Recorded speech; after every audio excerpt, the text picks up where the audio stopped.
Hi again, everybody. Randy G, the commish, with a special edition of Randy's Ringside, coming to you live from Studio M in Huntington, Long Island, New York. It's me tonight and my producer, Marcello. We call him The Voice. We don't see him, but he's in that... I'm in the ether. See, there he is. I am here. There he is, in his glass enclosed just control room where his wife has locked him. She feeds him in there. It's like solitary, and he just runs the show from right in there. So Marcello, you enjoy it. I'll have your wife come down and bring you a meal later on. Thank you, Randy. Thank you. That's quite all right. Bless you, Commish. Bless you. A mazel tov. Thank you very much. It was a boxing weekend and a half, everybody. You know, last September, former cruiserweight champion Alexander Usyk took his vast amateur experience, which included an Olympic gold medal, an undefeated professional record, which included just 2 victories as a heavyweight, into a heavyweight title fight to challenge the bigger, stronger, and harder-hitting champion of the world, Anthony Joshua. Well, it was not conceived by odds makers that Usyk stood any kind of a chance, and Joshua was installed as the decided heavy favorite. In one of heavyweight history's biggest upsets, Usyk took Joshua's best shots, outboxed him over 12 rounds, and was awarded a unanimous decision. Well, 5 months later, as Usyk was preparing to face Joshua in a rematch, his country of Ukraine was attacked by Russia, by Vladimir Putin. Usyk put aside his boxing boots, apparel, and gear, and he picked up his military boots, apparel, and gear, and took to the front lines to fight for his country. Late in the spring, however, Ukraine's president, Vladimir Zelensky, appealed to Usyk to get back into the ring. And you know what? President Zelensky told Usyk he could do more for Ukraine on a worldwide stage in the ring as the heavyweight champion of the world than he could on the front lines against Russia. Usyk listened to his president, and he returned to the gym. And then he returned to the ring. And on Saturday night, he gave another performance which made his country proud. It made boxing proud. During the fight on Saturday, Usyk gave us a metaphor of art imitating life. Because in the 9th round, Usyk was hit with some explosive shots to the body. Other heavyweights may have crumbled under the barrage, and I'm sure they would have. But Usyk wasn't fighting just for himself. He's not just another fighter. He was fighting for Ukraine. Kiev almost fell against Russia, but it didn't. It hung in there, and it fought back. That's what Usyk did. He came out in the 10th round after taking that ferocious beating in the 9th round. He came out in that 10th round as if the 9th round never happened, and he took the fight right to Joshua. Whenever Joshua punched, Usyk countered sharply, quickly, and each round was a separate battle in the war. Usyk fought every moment of every round to win each battle. And when it was over, he won a majority of the battles, and he won the war. On Saturday night, Alexander Usyk showed that he is a very special warrior. Is he an all-time great? Only time is going to tell us that. But on Saturday night, he was an all-time great. Let's put August 20th, 2022, last Saturday night, alongside the list of memorable boxing dates, fights, and performances this great sport has ever seen. On Saturday night, it was two warriors who gave their all in front of the world. What a fight it was. It was a split decision. I don't know. I didn't see it that way, but all I know is that on that night, on Saturday night, Usyk and Joshua showed that boxing is one great sport. They showed the rest of the world what boxing is all about. And yeah, it was a split decision. I don't think it should have been a split decision. I had it. Now, I was with other people, and when I'm with other people and I'm not just concentrating on the scoring, I mean, I have to just have my head completely into the fight. I had it 115, 113 for Usyk, and I circled one of the later rounds that I could have easily made for Usyk, making it 116, 113. But all I know is that Usyk won the fight. Okay, so one of the judges, one of the real top judges, he had it 115, 113 for Anthony Joshua. Was that Glenn Feldman? Glenn Feldman had it that way. And you know what? Glenn Feldman out of Connecticut is truly one of the best boxing judges out there. And I will tell you that one of the judges was from Ukraine, and he scored it the biggest. He scored it about 116, 113 for Usyk. I get it. Another judge was from the United Kingdom. He scored it for Usyk, and it was the guy from the United States, Glenn Feldman, who again is one of the very best. And you know, if it was somebody else, I would say, what was he watching? But as I watched the fight back again, I saw that there were some real close rounds. And when the rounds get like this, you just know that two of the judges are going to go one way and another judge will go another way. When it's like this, and there were rounds like that. So in the case of Glenn Feldman with 115, 113, if he gives one of those rounds that he gave to Anthony Joshua, if he gives that round to Usyk, you've got yourself an even fight there. But any way you look at it, Alexander Usyk, for the second time in a row, beat Anthony Joshua. And I truly believe if they fought 10 times in a row, I think that Usyk would win each and every fight. Congratulations to Alexander Usyk. We'll talk in a few moments about what's next for Alexander Usyk and what perhaps is next for Anthony Joshua. Marcello, who's jumping aboard here? Wow. I guess everybody's kind of talking about the fight last night, but we've got some of your regulars are on tonight. We've got Paul Driscoll, we've got Jake Wishoff, Jeff Tavel, Steve Schroeder, Don McGuire, Ellen Bromson, Farley Wald is here. Hey, Farley. How you doing, buddy? Ron Lipton. Sugar Ray Turner is in the building. Lou Tucchiarelli. Mac Tom. Scott Milton. Joe Mack. And who else? We got Joe Tetro. And, everybody else. Those are basically everybody's that I see right now that are on, that are talking. Very cool. Engaging. Good evening, everyone, and welcome. Thank you, Marcello. I'm dying to see all these guys and gals who have jumped aboard here tonight. I'm sure that every one of you watched the fight. And if you did watch the fight, did you score it? Did anybody have Anthony Joshua winning the fight? We're not going to make fun of anybody here because, again... So you're asking right now for our viewers that if anybody actually had the fight for Anthony Joshua. Okay. I mean... I have a feeling that a few people did, and I don't have any problem with that.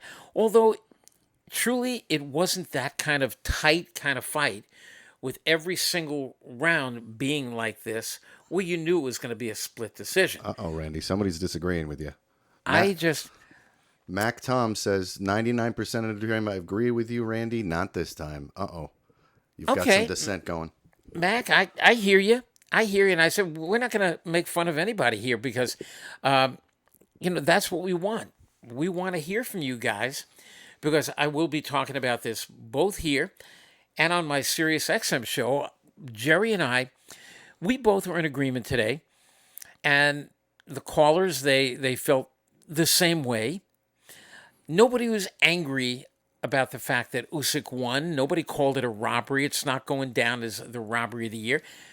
But there are people who definitely saw it the other way. And when a Glenn Feldman, who's, as I said, and I'm going to say it over, Glenn Feldman is one of the best out there. When a Glenn Feldman can go the other way and go to Joshua, I could understand that there are going to be people who saw it that way, that Anthony Joshua won the fight. Hey, Randy, can I ask you a question? When it comes down to a situation like this, what is the ref? What is the judge looking at? Is he look? What is kind of like? What do you think is that deciding factor when it is such a great fight? When two guys are just putting their hearts, putting everything in that ring and leaving it in that ring. What is the deciding factor that you think those judges are looking at that really says, okay, this guy was the definitive winner over this guy? One of the terms that's used, and in this case, I don't buy it. The term is effective aggressiveness. Now, the aggressor in the fight is the guy who's putting on the pressure, not the guy who's moving away and pity-patting and blocking punches and everything. The guy who's coming in as the aggressor. Well, for most of the fight, the aggressor was Anthony Joshua. And there were times he was backed up too, but even though I saw him as the aggressor, he was coming in and he was getting touched. It's a game of tag. And I always have believed if there was some kind of like electrodes or something inside the gloves, and every time I touched you, I hit you on the arms, I hit you on the chest, on the top of the head, on the face, wherever. Every time I landed a punch, the counters would truly, and this is what CompuBox does, they count punches. They have guys sitting at ringside counting punches. Now, usually it's a game of tag. If I keep you it more than you keep me it, I win. But what if I hit you 15 times and every one is just a tap, and you hit me 3 times and each one of those, bang! Well, I landed 15 very soft punches. You landed 3 hard punches. There are going to be judges who see it for the hard punches, and they're going to be judges who see it the other way. And I think our judges really need to be schooled even a lot better. I think when you've watched the 3-minute round, when you've watched 180 seconds of a round, you say to yourself, who would I have rather been in that round? Fighter A or fighter B? Who won the round? And the judges are sitting there, and we are asking the judges, tell me who you thought won the round. Give me a 10 to the winner, a 9 to the loser. If it's a more one-sided round, I have no problem you making it 10-8. A lot of judges don't do that. Many judges do, however. Steve Weisfeld, who is really known as being maybe the best judge out there, he was a judge under me when I was commissioner in New York, and I used to stress, come on, guys, there are 10-9 rounds. This is a 10-9 round. This is a 10-9 round. This is an even round. You're going to score this 10-10. But if there's a knockdown, generally they make it 10-8. But what if it's a 10-8 round even without the knockdown? Then the guy gets knocked down. I don't care if you make it 10-7.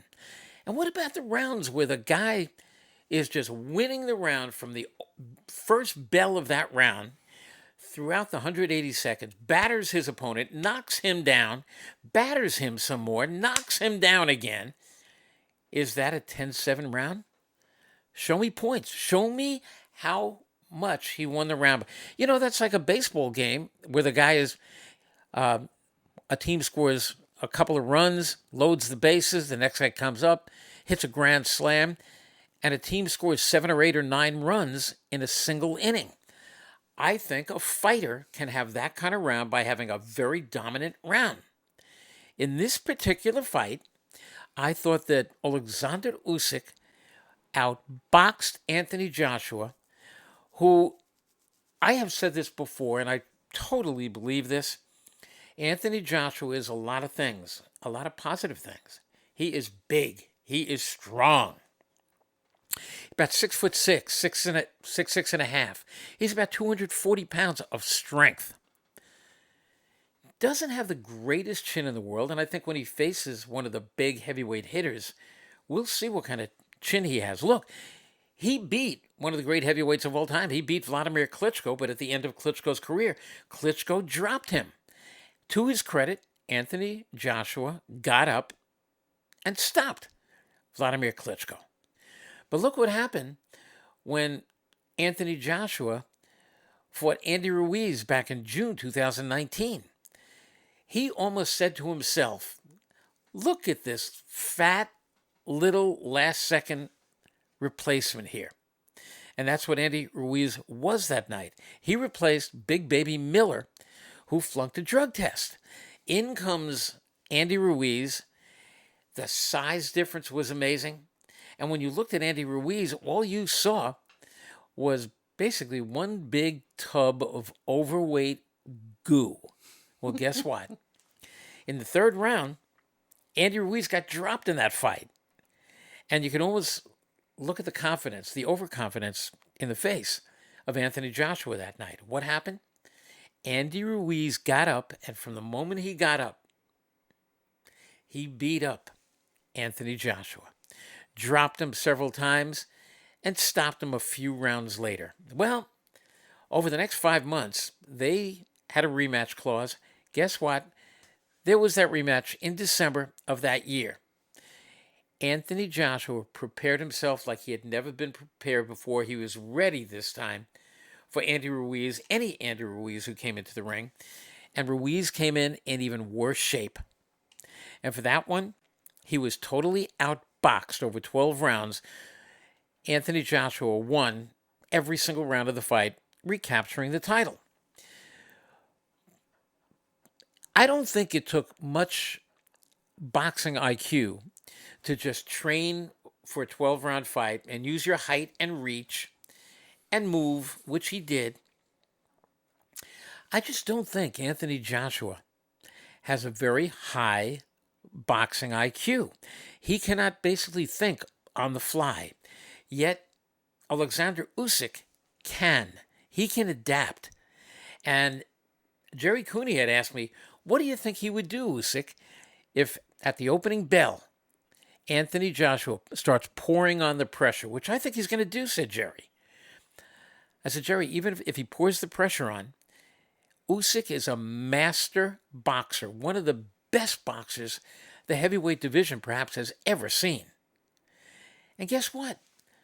Anthony Joshua poured that pressure on, and even though he tried pouring the pressure on, Usyk is in such great shape. His legs, his stamina, his reflexes, everything about him is a world-class fighter. But he had one thing that Anthony Joshua really did not.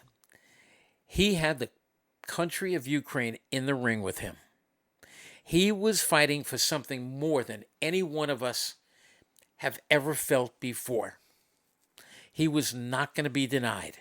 And I truly believe that if Anthony Joshua had even fought harder, so would Usyk have. No matter what was in front of him, he was going to beat Anthony Joshua that night. So, again, it was a split decision. I don't think it should have been a split decision. after the fight. Now, Marcello, did you see what happened after the fight? I did, and you and I were having a little discussion about this. But first, before we keep going, I just want to say hi to Mr. Rich DAley, Mr. Ron Stevens, Mr. George Ward back in the house, and they just joined with us today. And I wanted to say, you and I were discussing this, and you cannot deny that both those men put their heart and soul into that bout. And like I said, they left it all in the ring. They left it all, blood, sweat, tears, everything. They put their heart out there. And you said when a fighter's heart is broken, like it was with Anthony Joshua, to come so close, that, emotions are going to run high. Emotions are going to be crazy. So, you know what?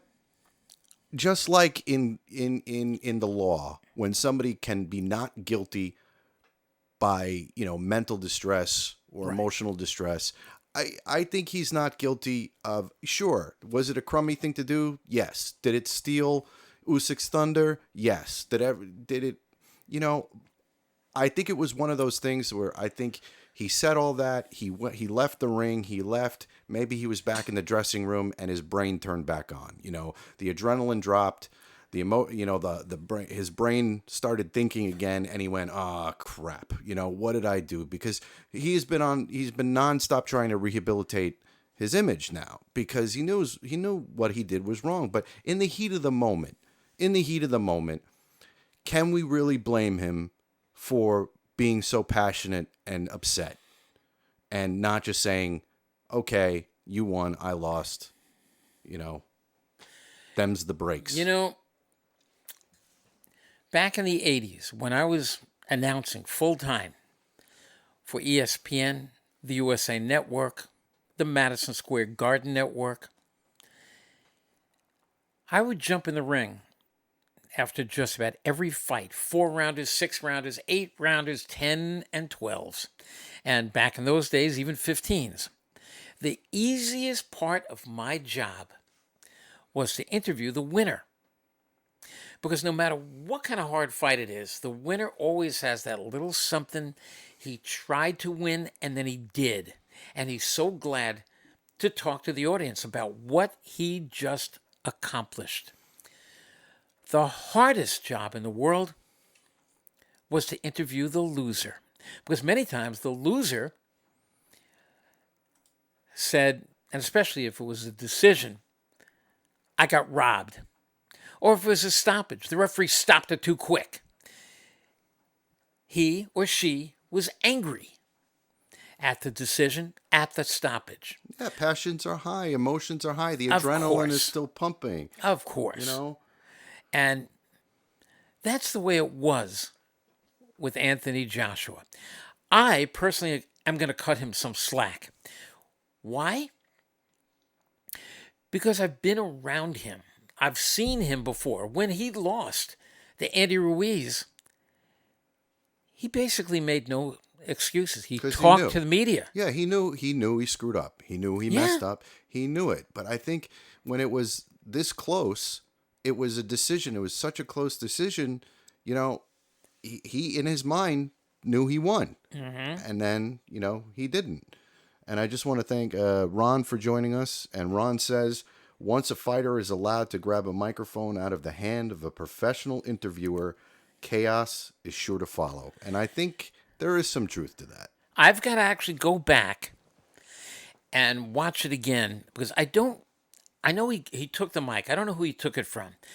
But when you say Ron, is that Ron Stevens? Ron Lipton. Ron Lipton. Ron, A-list referee, and Ron Scott Stevens, who is also watching, is the former chairman of the New York State Athletic Commission, who also did a lot of announcing. I announced fights with Ron Scott Stevens, and Ron Lipton is so right. We are taught in journalism school when we're going, and I don't know if a lot of you know that, and tonight my lollipop is going to be the microphone. When you are holding that microphone and you're interviewing the fighter or whomever it is, you're going back and forth. You're asking the question, you're putting the microphone there. Many times they will reach out and they will try to get the microphone. I am holding that thing. You are not taking it away from me. As a matter of fact, I taught Sean Porter that. I saw Sean Porter, one of his first times on television. The guy took the mic from him. I called Shawnee up the next day. I said, Sean, I thought you did a great job. The one thing you could never, ever do is surrender the microphone. And we talked about it. And it turned out that about 2 weeks later, Sean Porter was on. And I'm watching him do the interview. And I see the fighter go like this. And I see Sean pulling it back. He learned. Well, why don't you do that? Because if you give them that microphone, now you got to get it back. And once you give them the microphone, you're giving them even more power. And they could walk around the ring. They could do basically what they want with you chasing them. And Anthony Joshua's heart was broken. He trained for months for this fight. I agree with you, Don. Months. Don says it was pathetic and unprofessional. I agree with it. It was unprofessional. It was pathetic. But I do think that maybe it was one of those situations where, he was so heated, so high on adrenaline and everything. Yeah. I'm pretty sure, and you've told me a lot about it, Anthony Joshua, and you told me what kind of guy he is. I'm sure when he got back and he was sitting in the locker room and he cooled down, that he went, oh boy, I just stepped in it. It was a 12-round fight, and he got hit with a lot of shots. And after that 12-round fight, and you're giving all of that adrenaline, it's just a big adrenaline dump right there. And then you're standing there waiting to hear your name called as the winner. And then you do hear one of the scores go in your favor. You're thinking, I got it. I did enough to win this fight. And you can actually see it in his face when that very first score is read out, and it was for Joshua. You saw it in his face. He was like, I got it. It's mine. So a few of you have said to me today, are you going to rip him? And at first, on Sunday, I said I am going to rip him. Right after the fight, I believed I was going to rip him. But then as I slept on it on Saturday night and on Sunday, and I went to sleep thinking on Sunday, am I really going to rip Anthony Joshua, who's been nothing but a pro for years, has given every interview to everybody. He has always conducted himself very professionally. He hasn't been one of those fighters that's gotten into trouble outside the ring and he's done all this. He's been a consummate gentleman. He's been a consummate professional in everything that you see him in. Absolutely. I got to agree with you. That night when I saw it happen, I was very upset with him. I was very kind of like, what is this guy doing? But I agree with you. And then the other day, and then, yesterday, today, I was just like, I get it. It wasn't the right thing to do, but I understand. And also at the post-fight press conference, because they didn't play that. I think they showed some of it right after the fight. Then I was asleep. Actually, we went out. It wasn't over that late. And there were other fights that were on. It went out, had to get back and watch the other fights, which we're going to talk about in a moment. But, at that press conference, he kind of calmed down. He gave all the credit in the world to Usyk for a tremendous fight. He was gracious. He was a gracious fighter. This wasn't other guys that we have seen on television. In fact, I've pleaded with the president of one of the networks, please don't give this guy the microphone before the fight. Don't give it to him after the fight. Whether he wins or loses, we don't want to hear from him. They do, because they say it's ratings. And I get it. Yeah. But all I know is that Usyk won the fight. Anthony Joshua lost. What's next for Anthony Joshua? He says he's going to fight again this year. Got a question for you from somebody. Do you think Joshua is ready for Tyson Fury? To fight Tyson Fury, he would have had to beat this fight. He would have had to beat Usyk. It would make no sense to put that fight on now. What is the point of putting on Joshua against Fury when more or less everybody was talking about this fight, the winner is going to face Tyson Fury. And Tyson has been saying that he's retired right after his last fight, right after his knockout of Dillian White. He said, I'm done. I'm through. It's over. Did any of us believe him? No. No. I believed that night he was retired. I believed a couple weeks later he was retired. I believed that Saturday night he was still retired. But retirements happen and retirements unhappen. And I Look knew... at the band Kiss. Kiss has been going on a farewell tour for the last 30 years. Perfect. Same thing with the Rolling Stones. They've been going on a farewell tour every 5 years. And, right, they keep going on. So many guys do. They retire and they unretire. Anthony Joshua, he's going to move on. He's going to fight somebody. We don't know who it's going to be. I certainly hope it's not going to be just an opponent. Tyson Fury, there's only one guy for him to fight. And Alexander Usyk himself. They said, what do you want next? He said, I want Tyson Fury. He said, as a matter of fact, if I don't get Tyson Fury, I don't want to fight anybody. I want the best. Good for him. And we'll talk down the road what I think of that fight. And I want to hear from you what you think of the fight as well. Well, I got a quick side question for you, Randy. So you're talking about how, they always interview, it's a lot easier to interview the fighter that won than it is to interview the fighter. A lot easier. Can I ask you, why is it that when the fighter wins, the first person they thank is God? And they're like, I would like to thank God for helping me pummel this person half to death and brutalize this person and make this person go to the hospital and possibly need Thank you, God. Thank you, God, for making this man concussed, giving them brain damage and having them undergo years of reconstructive therapy. Thank you. Thank you. So I'm just curious about that. One time I said, I think we were on a USA Network fight, and I was told, Randy, you're going to jump in the ring, and I'm hearing in my headset, you're going to jump in the ring. It's going to be a very fast interview, 2 minutes the most. And if you start going over, we're just going to start screaming at you in the earpiece and just send it back to Al Albert. So when I got up in the ring, we were still in a commercial break, and I said to the guy, when we come on, I'm going to get right into it. Do not start thanking the Lord and everybody else because we have under 2 minutes. And if you do that, you're going to eat into your time, and I'll basically have to say thank you very much. I don't get it, because what if the fighter in the red corner is a God-fearing religious guy? And let's say the same thing about his opponent. They are both God-fearing religious guys. So, I mean, they're thanking God for the victory. What is God betting on one of them over the other? It's like it does always. Well, he would know the odds the best, I would think. I mean, he would have the odds down probably pretty good.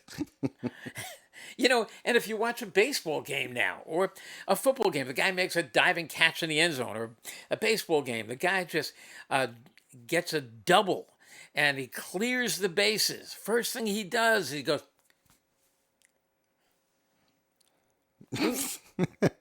what? Did God make him swing that bat any better?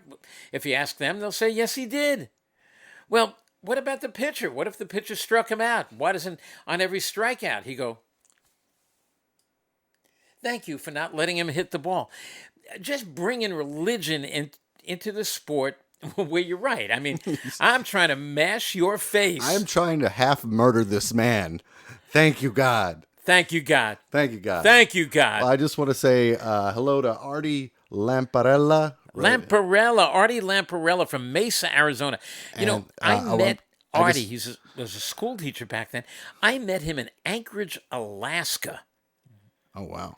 Went to his class in Anchorage, Alaska with Billy Costello. Ooh. Back in about 1985. We were there announcing an Alexis Arguello fight against Pat Jefferson. I was playing Nintendo. Well, guess what? Sitting with me was Billy Costello. He did the announcing that night. And we watched Alexis Arguello stop Pat Jefferson. And Billy Costello turned to me and he said, I can beat Arguello. I'm going to go back and I'm going to be pushing for a fight. He pushed for the fight. He got the fight. And he also got a few blistering hard shots from Arguello, who knocked him out. But anyway, who else we got? I also want to say hi to our regular friend, Baker Geist. He was in today. Greeley, Colorado. And also I want to say hello to a newbie, my partner in crime, Mr. Jason Godby. He's here tonight watching the show tonight. And Baker actually brings up something, but I think you covered this. And he asks, how do you see it being a marketable between AJ and Wilder? Between Anthony Joshua and Deontay you know, Wilder. They missed the boat years ago. When Anthony Joshua was champ and Wilder was champ, and Wilder was going to go over to the United Kingdom to fight him over there in one of the soccer stadiums. They're going to put in 80,000 fans, Wembley Stadium, whatever. The thing is, Eddie Hearn and Joshua were asking way too much money, and they blamed it on Deontay Wilder.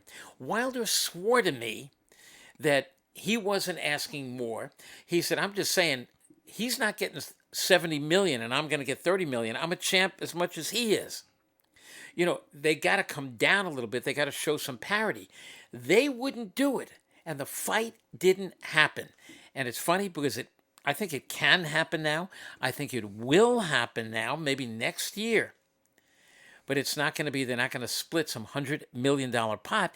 They're still going to make a lot of money, but it's not going to be the millions and millions and millions that they could have made had they just played ball a little bit better instead of just being. So you think the time has passed greedy. for it to be a really big draw? I think the fight can be made, and I think basically would it be both guys. Do you think it would be an undercard fight or would it be a main event? No, it would definitely not be an undercard fight. I don't see it as an undercard fight at all.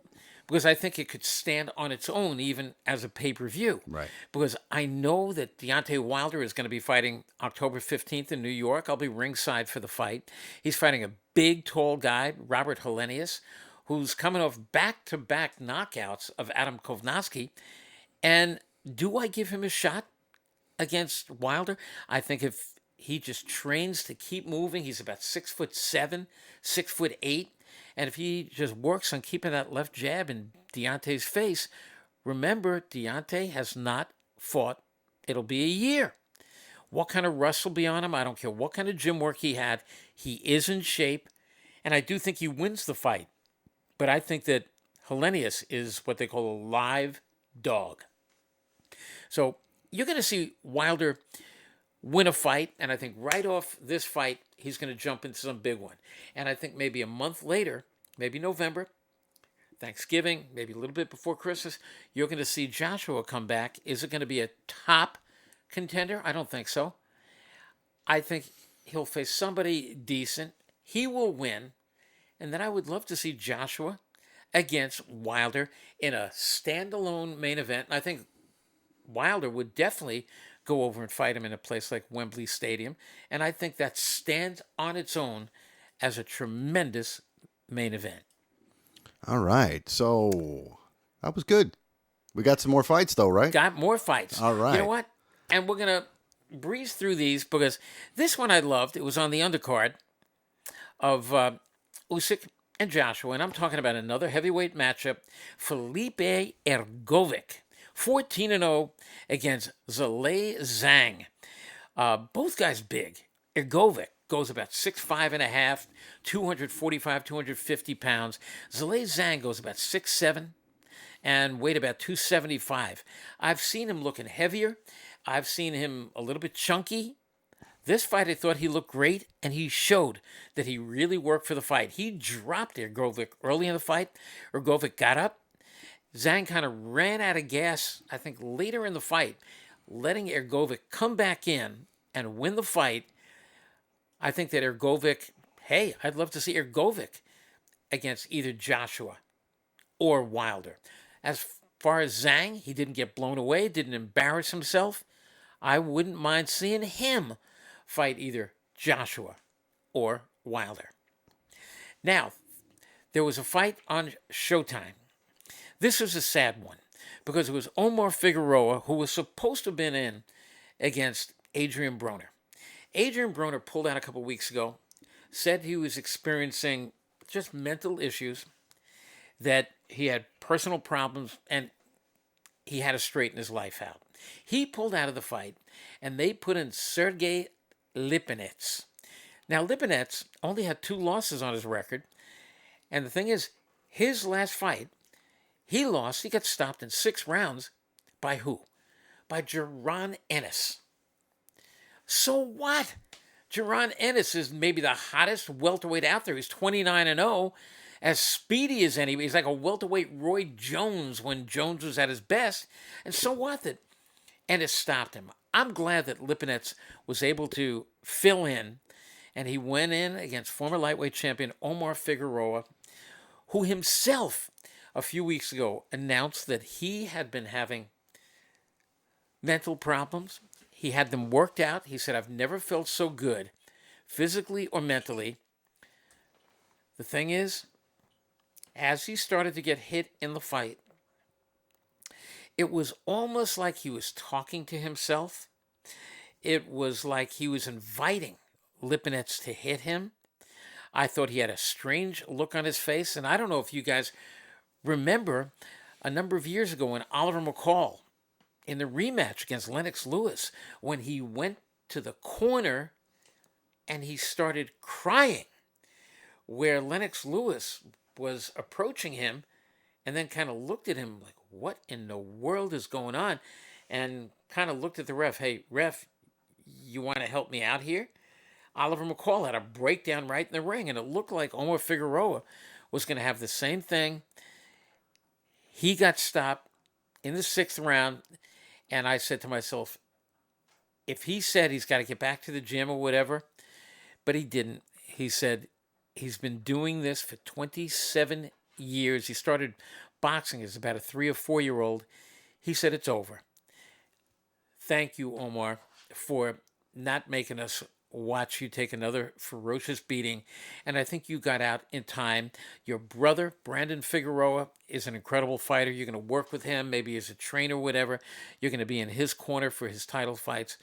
But Omar Figueroa is not going to be fighting again. And if any commission ever licenses him again, the entire commission should be thrown in jail. But they won't. It's over. But this goes back to the emotions, Yeah, just like there's another Anthony one. Joshua. This goes back to the emotions and just the raw heart that goes on in a fight and what these guys are feeling. And It's incredible. I get it. I get it. It's Totally. yeah. Look, But I'm know- glad this Figueroa is getting out while he can, while he still hopefully yeah. is fairly healthy.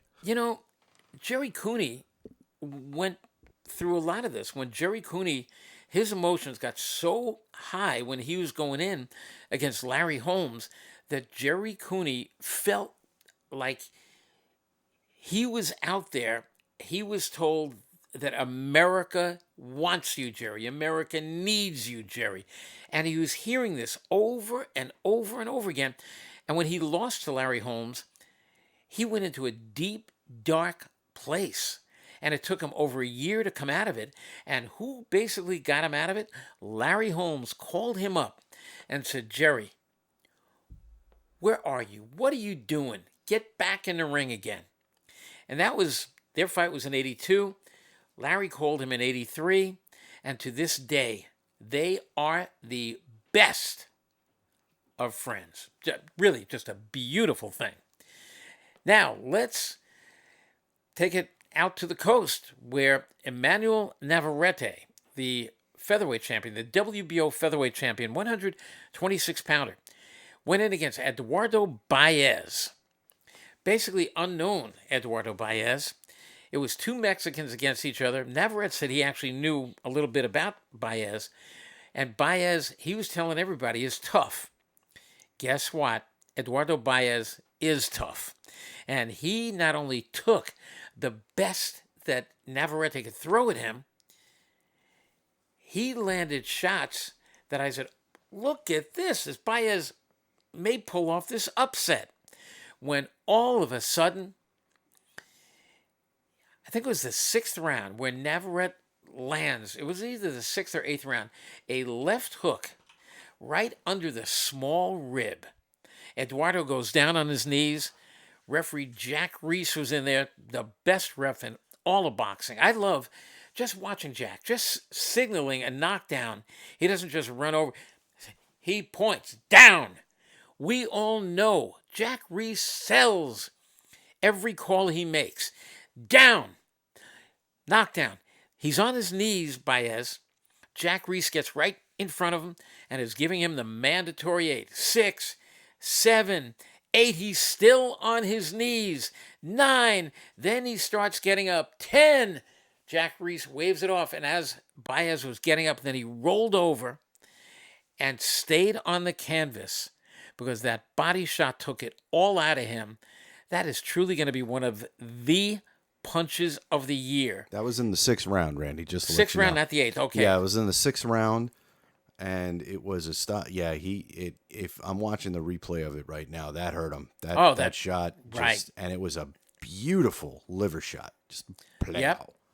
It got him there, knocked the wind. When you get hit with those shots, your legs feel kind of like you've just attached your leg into an electric light socket. It just, and your legs just completely go out from under you, and you can't breathe. You lose basically all control, and down you go. Brandon Lee, well, actually, we'll get to Brandon Lee in a second. I want to just tell you that I'm thrilled to hear this. Light heavyweight champion Dimitri Bivol, the guy who's coming off the win over Canelo Alvarez, is going up against Gilberto Ramirez. As of about 2 weeks ago, they were talking about the fight, but there was nothing signed, sealed, delivered, and they were told that you're going to have to go to a purse bid, and they're going to have promoters bid on the fight if they want it. Guess what? The two sides came together. Dimitri Bivol, undefeated, against the guy with the champion, I think with the biggest record, something like 44-0, is Gilberto Ramirez. And let me tell you, this is not a given for either guy.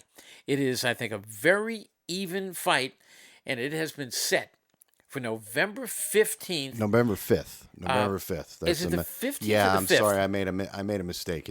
I have it here as November 5th in the UAE. Okay, so November 5th. I mean, geez, before you know it, it's going to be September 5th. 2 months, just a little over 2 months away.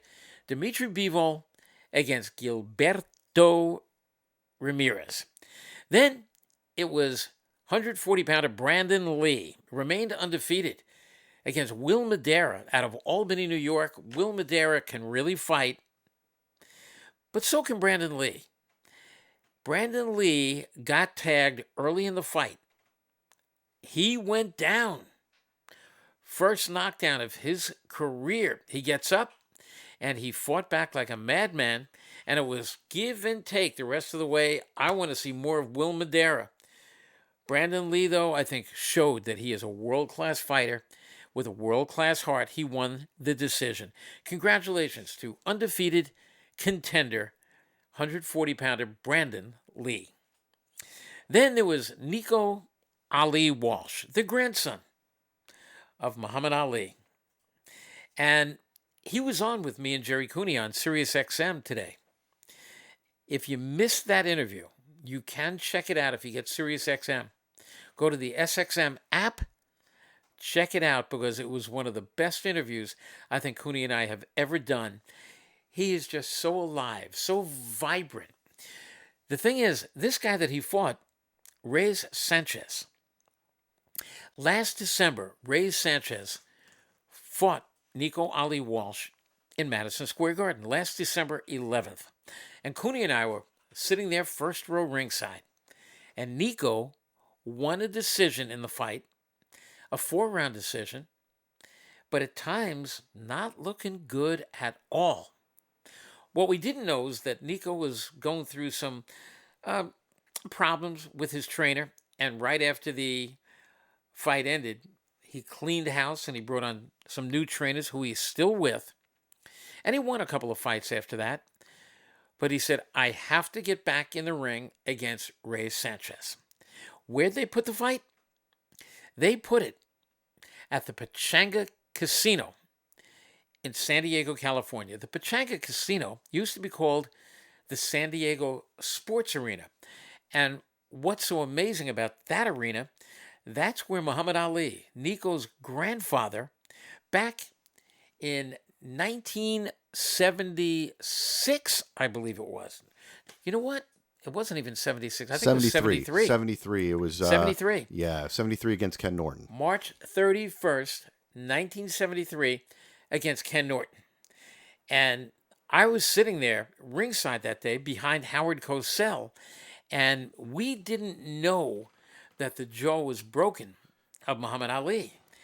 And Howard Cosell actually turned around and told us, and we were able to hear Cosell announcing, and we heard Cosell yelling over to Angelo Dundee, "Angelo, what's wrong with your fighter? Angelo, what's wrong with Muhammad Ali?" And Angelo kept pointing to his jaw and then went like this. And we, all the members of the media, was, "Oh my God, Ali has a broken jaw." And this was around the 6th round. And we found out that it had been a lot earlier. And Nico said this on the air to me today, that it was like a double jeopardy thing for him. Because one, he fought Ray Sanchez, who he struggled with back in December. This time he knocked out Ray Sanchez and did it with a very impressive barrage of punches, ending with a body shot, much like the body shot that you saw Navarette win his fight with. So Nico not only knocked out Ray Sanchez, he said the Ali family was 0-1 in the San Diego Sports Arena. He said, I made it 1-1. And it was a good feeling knowing that I was in that ring winning a fight where my grandfather fought all those years ago. So Nico Ali just loaded with charisma. He is now 6-0 with 5 knockouts, and he could say that he has knocked out every man that he has faced. He's a middleweight. Is he going to be middleweight champion of the world? You know what? Just a few weeks ago, he turned 22. There's no rush with him. Just because he's the grandson of the great Muhammad Ali doesn't mean we have to rush him into a middleweight championship fight. He's 6-0. Let him get another 10, 15 fights under his belt, and then we'll see what he's made out of. So you don't think that they're just giving him ham and eggers? No, not at all. This Reyes Sanchez could fight. And again, he's just 21. He didn't have the biggest amateur career in the world. So I have no problem with them. And they're not putting him in against guys who have no wins and 35 losses and 2 wins and 15 losses. No, they're not doing that. They're putting him in with guys who have equal records or maybe a little bit bigger records. And Reyes Sanchez had a bigger record. He was a winning fighter. I have no problem with Nico Ali Walsh facing a guy like Reyes Sanchez, especially because he looked so bad in the first fight. We had to see how he looked in the second fight, and I really respect him for doing that. So what else are the Randy's Raiders giving you on there tonight? No, I was just kind of asking a question for on behalf of Jack Wishoff, who thinks that I don't think he doesn't think that they're giving Nico fighters that are really worth anything. They're Jake Paulin it, basically, I would say, in terms of who they're feeding Nico Walsh. But you know, again, it would be one thing if Nico Ali had 300 amateur fights, if he had an Olympic gold medal or something like that. Nico didn't have very many amateur fights. He just turned 22 years old, and they're not about to rush him. Look, my favorite young fighter out there, my favorite one, who's a 154-pounder, Xander Zayas. Xander is about to turn 20 years old. He's got 14 fights. He's already close to moving from 8 rounds to 10 rounds, and they're still in no rush with him, and he is perhaps the best, most touted prospect on this planet, and they're not rushing him. Do not expect them to rush Nico Ali. He's going to fight. He said he wants to fight at least twice more this year. Then next year, I said, would you like 3 or 4 fights a year? He said, at least. And especially if I knock somebody out early, I want to come right back. So don't expect anything to happen with Nico for at least a couple of years. Coffee time. Yeah, that's basically all the questions. We're all caught up there, Kamish. We've got all our fights down. And You know what? any closing thoughts? The closing thoughts are this. Alexander Usyk is one hell of a fighter. Not a big puncher, but he does everything else world class. He's not going to fight Anthony Joshua again. They did it twice. Anthony Joshua now has to move on. Do I give him a pass for his meltdown in the ring? I absolutely do. Based on everything else he has been. Look, how many of you have your great track records and you mess up?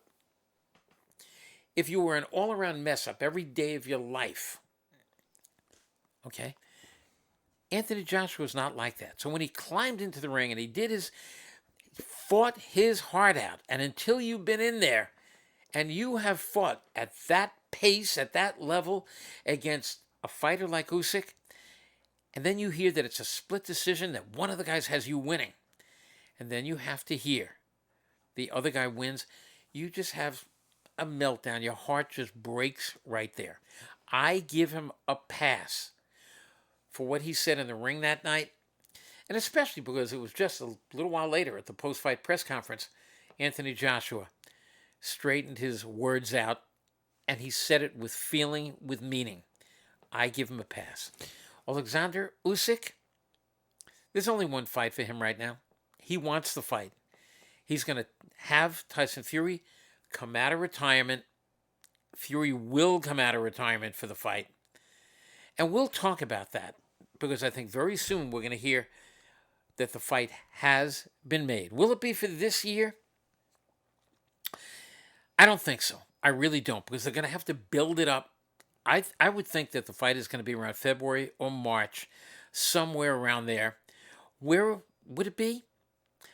I would have to think that there's really only one place, and I think they'd put it at a Wembley Stadium. Yeah, that's where going to they be a will big put in fight. 85 to 90. They'll fill that place up. No problem. Yes, it's going to be on pay-per-view. And that's Fury's home team. It's his home turf. It's Europe. $100 a pop. Yeah. Oh, some closing thoughts here. Sugar Ray Turner wants to know if you're going to Australia for the Kambosos versus Haney rematch. Sugar Ray, wish I was going to be there with you guys. I'd love to hang out with you and Tony Knobs and all the boys over there, and Peter Kahn, who's the manager of Kambosos. But nope, we're going to be watching it from here. Right now, I'm just hoping. We're waiting. Jerry and I are going to be hearing within the next week whether we're going to our next fight, which will be mid-September. It'll be Canelo Alvarez against Triple G. That one. And then also, I think in November, we're going to be going to the Terrence Crawford, Errol Spence fight, wherever they name it. And I think it's going to be back in Vegas once again. And Baker has a last-minute thought. He says, do you have a surprise fight? Oh, hold on. Let me read this right. He's like, what are your expectations for the rest of the year? Is there a fight that you think will surprise everybody? I think one of the fights that are going to surprise everybody, I really believe that Robert Helenius is not going to walk in that ring, get hit, and roll over. I think he's going to give Deontay Wilder a little bit tougher fight than people think. And you know what we'll do? Tomorrow on Randy's Ringside, 8:30 p.m., what we're going to do is I'm going to give you the list of the remaining fights this year, right? Well, I don't think there's any real big ones yet in December. I'm going to give you the list, whether it's 5 fights, 8 fights, 10 fights. Tomorrow you get that list. And I will tell you that I'm on a drive right now, and you're going to be hearing me more and more on this. I want to get rid of the sanctioning bodies. For this Friday show on SiriusXM, I'm looking to get, I'm going to call him in just a little while, Dougie Fisher, the editor-in-chief of Ring Magazine, I think the Ring Magazine should be using I think boxing should be using Ring Magazine's ratings, because maybe it's because I'm the former editor-in-chief of Ring Magazine. We used to use an international ratings panel of 100 guys from around 100 writers, boxing writers from around the world. Well, Ring Magazine has their own panel of guys doing the ratings, and I think their ratings are very respectful. Let them choose their champion. Whoever is the ring champion is the champion. There's not going to be a gold champion, a global champion, a diamond champion, a silver champion, a super champion, a super world champion. No, there's going to be one champion in every single division. As far as the sanctioning bodies, right now you got a WBA champion, you got a WBC champion, you got a WBO champion, an IBF champion. You've got way too many champions.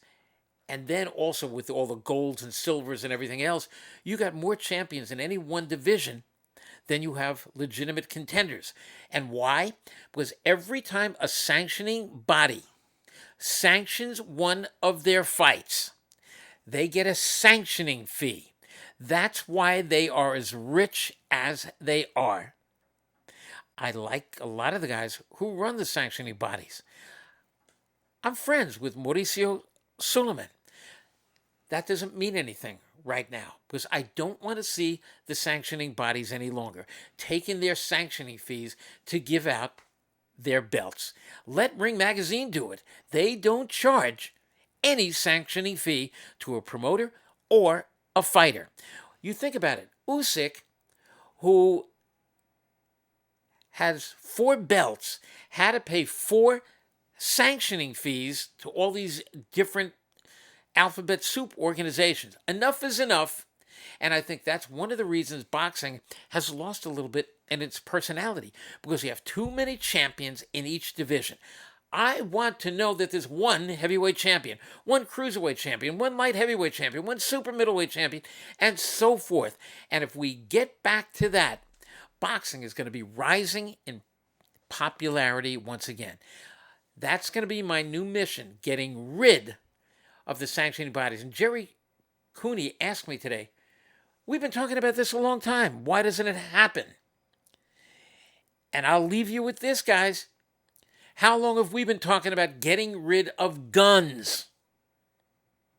Right? Every time there's a school shooting or somebody barges in, some nut job barges into a temple or house of worship, a church, a movie theater with gun blazing, and kills people, into a hospital, whatever it might be, we say we got to ban the guns. And it goes on for weeks.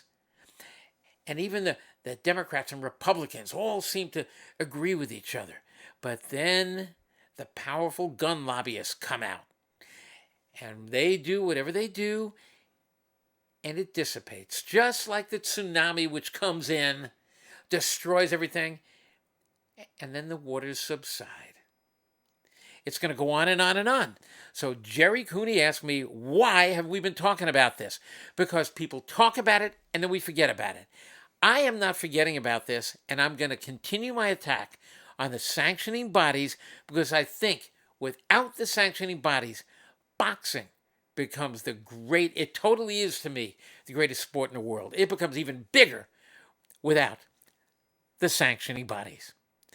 Thank you, everybody, for watching Randy's Ringside tonight. I'll be back with you guys tomorrow night at 8:30 p.m. Marcello, yes, another sir. great job tonight, buddy. Thank you so much, Commissioner. Well, I couldn't have done it without you. And that is really true, because without you, there's no show. So I really couldn't have done it without you. Marcello, again, is in his little glass-enclosed prison. We'll get your wife down here to give you some food. I'm out of here. I'll see you guys tomorrow night. Be safe.